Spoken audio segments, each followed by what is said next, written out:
Сәлем достар, Балапан арнасында спорттық интеллектуалдық шытырман бағдарламасының жаңа маусымы! Жаңа маусымда жаңа кедергілерді бағындырамыз. Бұл бағдарлама күштілер мен мықтылардың, зерек пен тапқырлардың бас қосатын алаңы. Біз нағыз жеңімпазды анықтаймыз. Алғармын, ептімін, шапшаңмын дейтін балалар шытырманда бақ сынай алады. Шытырманның жеңімпаз атану оңай емес. Ол үшін 6 түрлі кедергіні аз ғана уақыттың ішінде мүдірмей бағындыру керек. Алғашқы айналымда 126 ойыншыдан 81-і іріктелініп алынады. Екінші айналымда 81 ойыншыдан үздік нәтиже көрсеткен 27 қатысушы жеңіске бір табан жақындай түседі. Үшінші айналымда 27 ойыншы өзара бақ сынап, 9-ы ғана жартылай финалға жолдама алады. Төртінші айналымда 9 ойыншы өзара бақ сынайды. Ақтық сынға түскен 3 сайыскердің қайсысы аз уақыт ішінде жоғары нәтиже көрсетсе, сол жеңімпаз атанады. Олай болса, алғашқы қатысушыларымызбен таныс болайық. Алғашқы қатысушымыз Фархат, Алматы қаласы.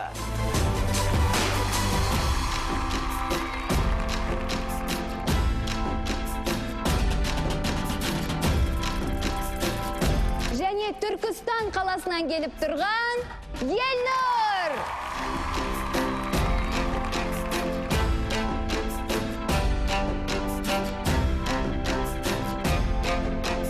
Тағы бір сайыскеріміз астаналық Әлібек.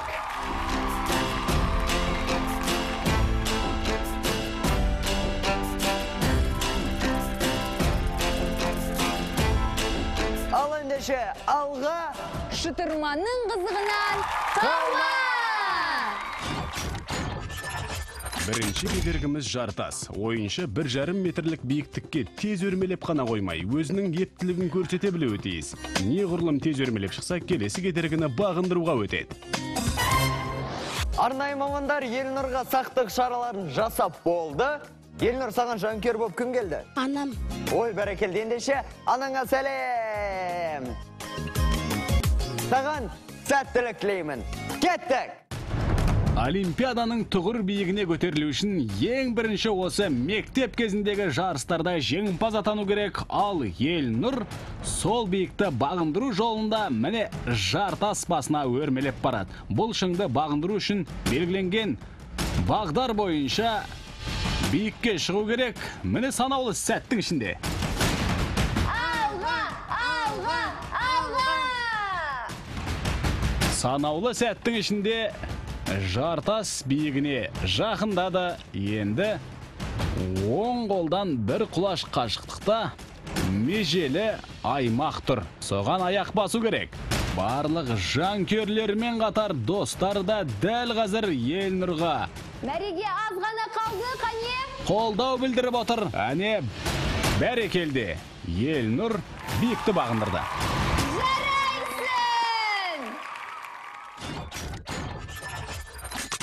Жартасқа келесі болып шығатын Фархат. Фархат, сенің жанкүйерлерің кім? Анам. Ой, бәрекелді. Анаңа сәлем. Саған тек қана алға деймін. Кеттік! Міне, анасының үмітін ақтайтын ақылды бала. Фархат жартас биігіне өте жылдам қарқынмен өрмелеп барады. Және аяқ алысы жаман емес.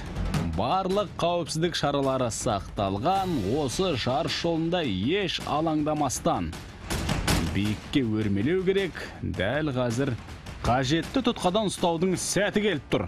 Тіпті Фархат қауіпсіздік шарасын сақтауға арналған арқанмен өрмелепуді. Қане Қабат деген сүрініп қалдың, қанеки Фархат? Өзіне тың әдістеп тапқан екен, олай болса, Фархатқа сәттілік тілейік, сақ болған дұрыс. Дәл қазір аяғы тайып кетіп осы жартас биігінен төмен қарай құлдилайтын болса, онда ең бірінші өкінер түс ол басынан бастайды. Ал жерге құлатпай біздің сақтық шараларын бақылап тұрған достарымыз дер кезінде көмек қолын созады. Дәл қазір бұл биікті бағындыруға Жарайсың, қане Фархат, қане. сәл қалған Фархаттың соңғы күшін осы ерік жігерін жартас биігінде көрсетті. Жарайсың. Жарайсың, керемет. Әлібек, бүгінгі ойында қолдаушыларың кім? Анам. Анаңа сәлем. Саған сәттілік тілеймін. Алға! Алдағы жарыстарда Қазақстанның көк туын биікте желбіретер спортшылар міне бүгінгі жарыс жолындағы осындай жартас биігін бағындыру барысында алғашқы нәтиже болады. Сондықтан бүгінгі шытырманның өте қызықты кезеңдерінен өтуге Әлібек те бел байлап кірісті. Осылай білек түре биік бағындыруға көрсетілген бағыт-бағдар бойынша жол алған Әлібектің жартасқа өрмелеудегі тәсілі тіпті тың екен. Сақ болу керек. Қанеки мәреге Қабат деген ай сүрініп қалдың, қанеки Әлібек? Міне, сақтық шараларын қамтамасыз етіп тұрған осы достардың барлығы да Әлібекке көмектесті. Биікті бағындырар уақыт та аралық та алыс емес. Дегенмен сақ болу керек. Белгіленген аймақтардан мықтап ұстап алу керек.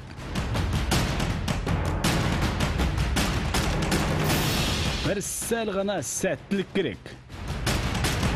Осы кедергіден өтсе, онда алдағы кедергілердің барлығы Әлібек үшін өте оңай болмақ.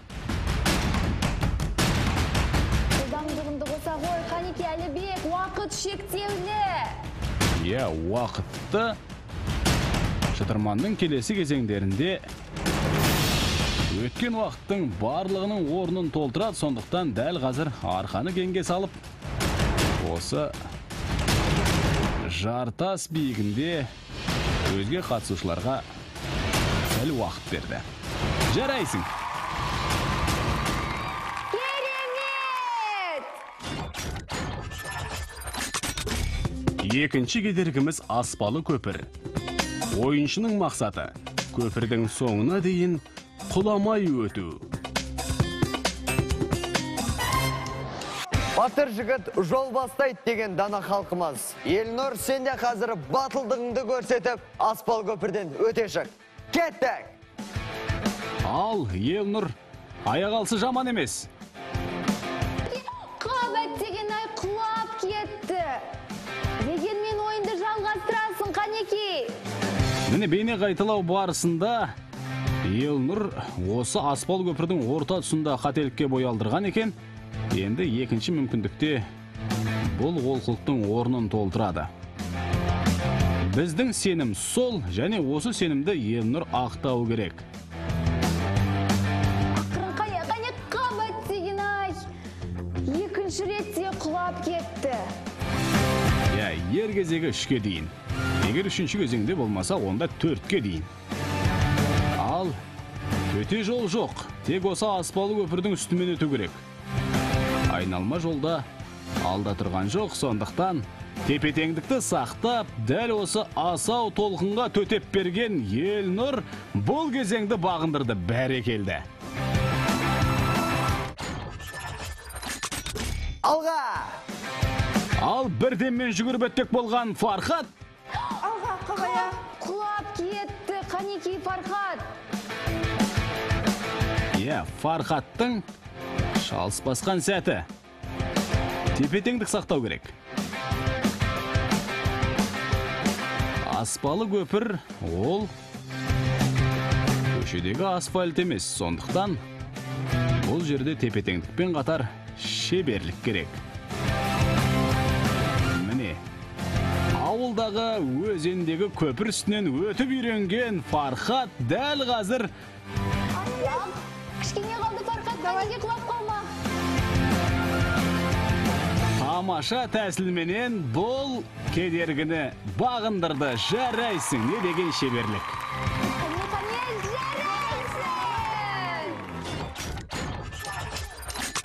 Кеттік! Ал Әлібек жартас биігінде біраз уақыт жоғалтқан. Қабат деген ай, құлап кеттің, қанеке. Енді осы кезеңде уақыттың орнын толтыру керек, ал екінші мүмкіндікті қалт жібермей, тепе-теңдікті сақтаумен қатар өте сақ болу керек. Фархаттың таңдаған тәсілі жақсы еді. Құлап кетті. Осы тұста көпірдің бір ернеуіне жабысып алған Фархат сияқты Әлібек те құламаудың айла тәсілін қарастыруға жетеді. Міне үшінші мүмкіндік. Енді денесін тік ұстаған Әлібек дәл қазір екінші кедергіні бағындыруға жақын. Екі адым аралық осы батырдың ерлігін күтіп тұр және кедергіні бағындырдық. Жарайсың! Екі кезеңнің уақыт көрсеткіші бойынша Елнұрда 1 минут 32 секунд, Фархатта 1 минут 43 секунд, Әлібекте 2 минут 46 секунд. Үшінші кезең – айналы бөлме. Бұл сайыста ойыншы 4 қабырғасы айнамен қапталған бөлмеге кіреді. Ойыншы қойылған сұрақтарға не жоқ деп жауап беру керек. Егер ойыншы 3 сұраққа да дұрыс жауап бере алмаса, ол төмен құлайды. Келесі кедергі айналы бөлме. Бұл кедергіде біз ойыншылардың зеректігін сынап көретін боламыз.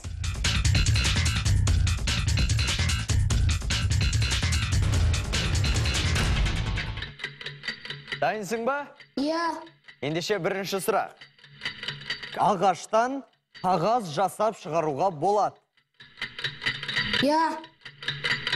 Бірінші сұраққа дұрыс жауап берді. Келесі сұрақ. Жарайсың! Ал енді екінші сұраққа қалай жауап берер екен? Тотығыз сөйлей алады.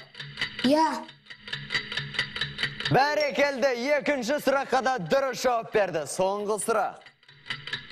Күннің көлеңкесі арқылы сағатты анықтауға болады. Бәрекелді, 3 сұраққа да дұрыс жауап берді.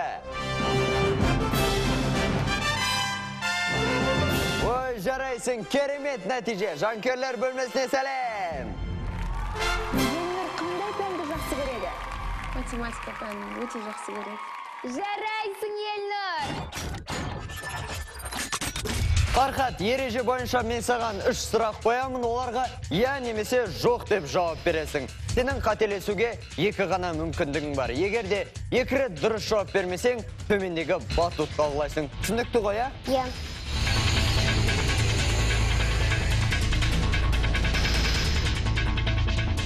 Фархат, мұқияттыңда бірінші сұрақ. Кенгуру Қазақстанда мекендейді. Бірінші сұраққа дұрыс жауап берді. Келесі сұрақ. Қарға 300 жыл өмір сүреді. Жоқ. Өкінішке орай 200 сұрақтан қателесті. Фархаттың тек бір ғана мүмкіндігі қалды. Қалай жауап берер екен? Өкінішке орай 2-ші сұраққа жауап бере алмады. Дегенмен соңғы сұрақ бар. Шағала шөл даланы мекен етеді. Жоқ. 3-ші сұраққа дұрыс жауап берді.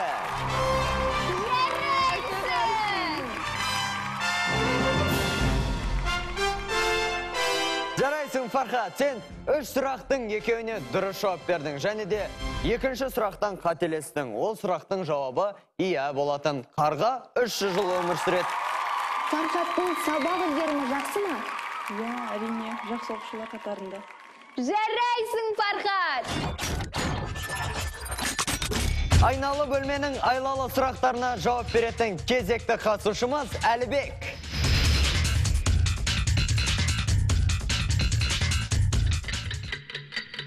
Әлібек, дайынсың ба? Иә. Онда мұқияттың да бірінші сұрақ. Пингвиндер Африкада мекендейді? Жоқ. Әлібек бірінші сұраққа дұрыс жауап берді. Келесі сұрақ. Шыршаның тікенектері болмайды? Жоқ. Екінші сұраққа да дұрыс жауап берді. Жарайсың, Әлібек.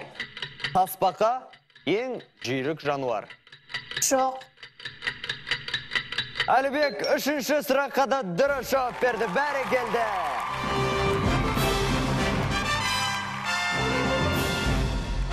Әлібек, мен сені құттықтаймын. Сен айналы бөлменің сұрақтарына сүрінбей өттің. Әлібектің сүйікті ұстаздары кімдер? Замира Марат қызы. Керемет, Әлібек. Төртінші кезең. Арнайы бөлмеде лазер сәулелері құрылған. Ойыншы сол сәулелерге тиіп кетпей бөлменің соңына дейін жетуі тиіс. Егер ол лазерге тиіп кетсе, дабыл белгісі қағылады. Лазер сәулелерінен өтетін қатысушымыз Елнұр. Елнұр, алға.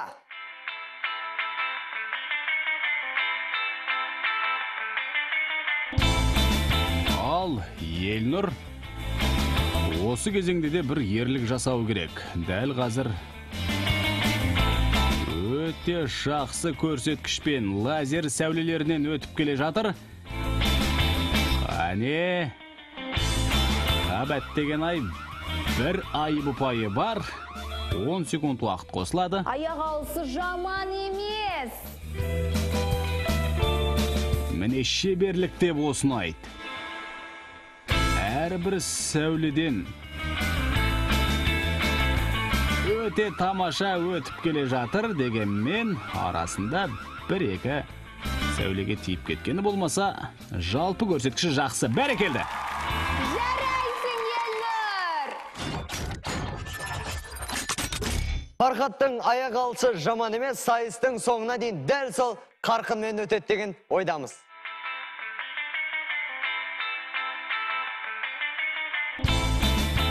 Фархатқа берілген тапсырма ол лазер сәулелеріне тимей, өз мақсатымен межеге жету және ұпай санын осындай 10 секундтық айып ұпайларымен толтырмау керек.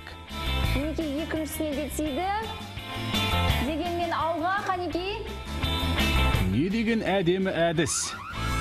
Бір бұрышпен тек барлығынан өтіп келеді. Аттап және осындай икемге келетін аймақта өте жақсы әдіс қолданды және бұл бөлмеден өтті. Бәрекелді. Жарайсың, Фархат. Әлібек, бұл кедергі шапшаңдық пен ептілікті аса қажет етеді. Сондықтан абай бол. Әлібек осы кезеңде өте жақсы өнер көрсетсе, онда Алға, тек қана алға. уақыт нәтижесімен жарыс көшбасшыларына жетуі мүмкін. Міне, ешқандай қателікке бой алдырмай осы лазер сәулелерінен жақсы өтті.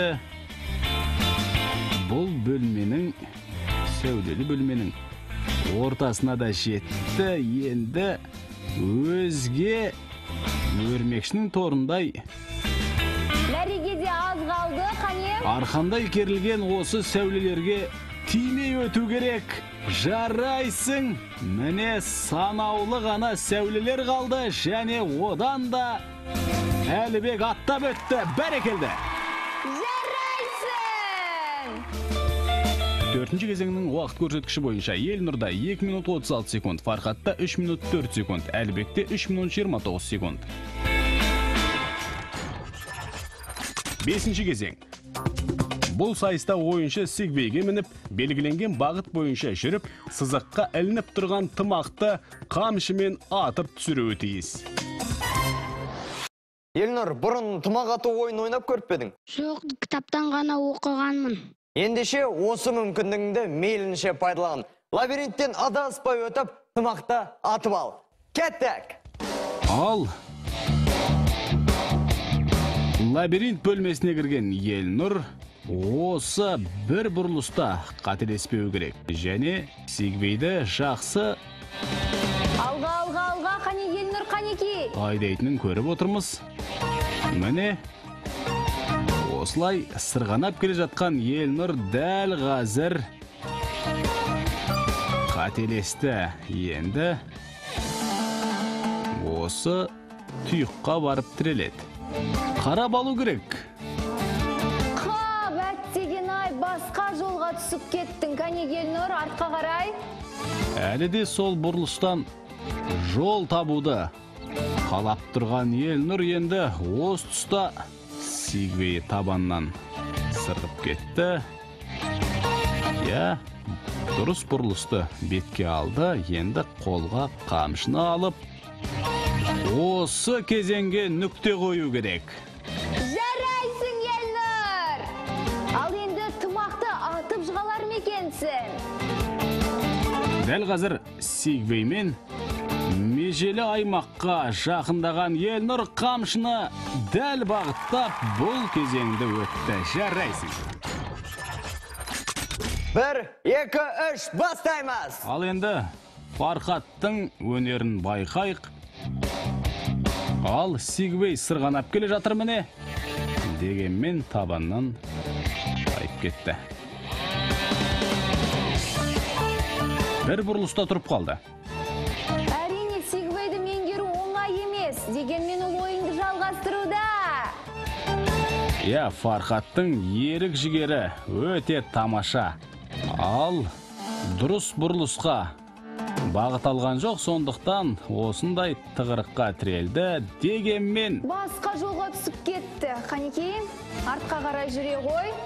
дер кезінде дұрыс шешім қабылдап, міне қажетті бұрылысқа бағыт алды. Жарайсың. Енді тек бұл бөлімнің соңғы уақыттары, соңғы сәті ғана қалды. Қолға қамшыны алады да Жарайсың! сол қамшы жұмсар аймаққа жетті. Бір соққы. Кәне, бәрекелді. Жарайсың! Бейне қайталау барысында Фархаттың қамшы сермеу шеберлігін көріп отырмыз. Кеттік! Ал Әлібек, енді бар әл күшіңді осы бөлімде жұмсау керек. Көшбасшылардан небәрі 20 секунд Әлібекті бөліп тұр. Тағыда, қане, алға ғана жүр, алға. Енді анасының осы үмітін ақтау керек. Тез, шапшаң және өте мұқият осы кезеңді өтіп шығу керек.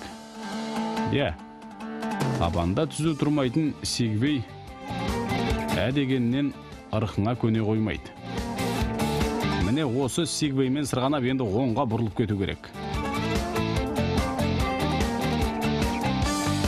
Өкінішке орай қателесіп кетті. Қане Әлібек, артқа бұрыла ғой. Міне Әлібек тың тәсілмен төте жолды тапты. Жарайсың. Енді тездетіп қолға қамшыны алу керекте. Сол қамшымен жаттығып алып, келесі кезеңдегі асауға тұсау салар сәтке міне. Бірінші дайындық осы қамшымен жасалатын соққы. Жарайсың, Әлібек. Жарайсың! Келесі кезеңде Әлібекке сәттілік тілейміз. 6-шы кезең. Асауды үйрету. Қатысушы асау атқа мініп, тұлпарынан неғұрлым ұзақ уақытқа дейін ауып түспеуге тырысуы тиіс. Уақыт өткен сайын аттың жылдамдығы да үдей түседі. Жүйрікті баптау, асау үйрету ата-бабамыздан қалған салт дәстүр. Ер тарғынның тарланы, алпамыстың шұбары, ақанның құлагері болса, шытырманның өз асауы бар. Елнұр сол асауды қалай үйретер екен? Кеттік! Иә, отқа салса, жанбаған суға салса, батпаған Алпамыс деген батырдың Байшұбары дәл қазір Елнұрдың тақымында. Міне осы Байшұбарға бас білдірер, Елнұрдың аяқ алысы жаман емес, және өте тік, жақсы отыр. Қане Елнұр, құлап қалма, тек қана құлап қалма. Иә, күрең аттың үстінде еш іркілместен өте тамаша өнер көрсетіп отырған Елнұр бәйгеге шапса бас бәйге алардай. Міне, дене тұрқы тік отырған Елнұр осы өз атының үстінде отырғандай тапжылмай, міне тамаша өнер көрсетуде. Асау ат өзінің қылығына басты. Аттың құлағында ойнайтын бала екенін көрініп ақтыр. Иә, нағашы атасы Бәсіреге берген атты талай тақымға салған Елнұрдың осы кезеңдегі өнері өте тамаша болды. Жарайсың. Қабат деген ай құлап кетті. Дегенмен жақсы көрсеткіш көрсетті. Міне Елнұр аттан құлаған жоқ. Ол өзінің тәсіліне салып, аттың үстінен секіріп түсті деп айтуға болады.